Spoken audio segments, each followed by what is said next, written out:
This is the Corsair T2 Road Warrior. Front. Oh, this goes into the real. What is going on, guys? Welcome to the Jaff Man. I'm your host, Jaff. Today I'm going to be talking about this chair, the Corsair T2 Road Warrior.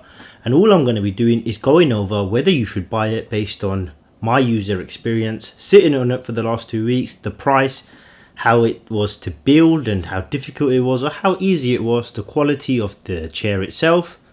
And based on all those things, I'm just going to advise you if you should buy it. You might hear a lot of background noise. It is bonfire night today, so there's a lot of pop, pop, pop, pop, bang. Pop, pop, pop, pop, bang. I'm going to show you the unboxing experience. How much it costs, what's it like to build, how does it feel after sitting on it for the past 2 weeks, and you know, if you should buy one based on my experience, how it feels. Is it comfortable? All these sort of important purchasing decision questions that you might have, I'm going to answer for you. Now, I managed to grab this thing for £238. It was a little gift for me and I'm very happy that I managed to get it. Now, this is not your generic run-of-the-mill Chinese type sort of universal rebranded, recolored, different piping sort of chair. This is designed by Corsair. Maybe not made by Corsair themselves, because I don't really know if they make all these parts themselves, but it's definitely made to their specification, and the quality shines for itself even though it's faux leather. I hope this gives me many more years of great use in the years to come. Now, Amazon does have their prices going up and down a lot. Like I said, I got it for 238. It is already back up to almost 290. Put it in your basket, save it for later, and just watch the price go up and down. And when it's suitable for you, hit the buy it now button. But only then, when the price is right. Because, like I said, 238 brand new, just like from the snippet earlier.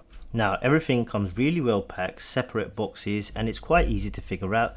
You don't even need instructions, provided that you're a man, and a typical man that doesn't really read instructions like me. These are the wheels. Ooh, look at it spin. The setup process is very simple. Everything's quite easy to figure out. It's got some of the best rolly wheels I've ever seen. They all slot in easily. Then is the main piston that goes into the bottom of the center frame. It's all made out of aluminium or steel.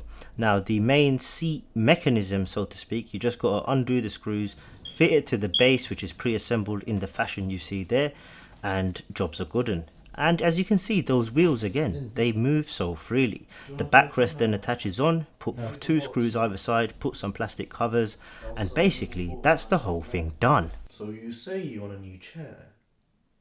I don't know what this one's called. It's the T2 Road Warrior, and this one is made out of pleather, plastic faux leather. That shouldn't put you off, because real leather would probably cost a hell of a lot more and kill loads of animals. You get a neck pillow that just clips in, as well as an extra lumbar pillow, which I don't like because I found it too imposing. This looks great in any setup, and there's many colours to choose from. Oh no, I dropped my phone back. I don't think, no matter what you do, it will tip and you're going to fall over. I quite like this chair. I'm quite enjoying this chair.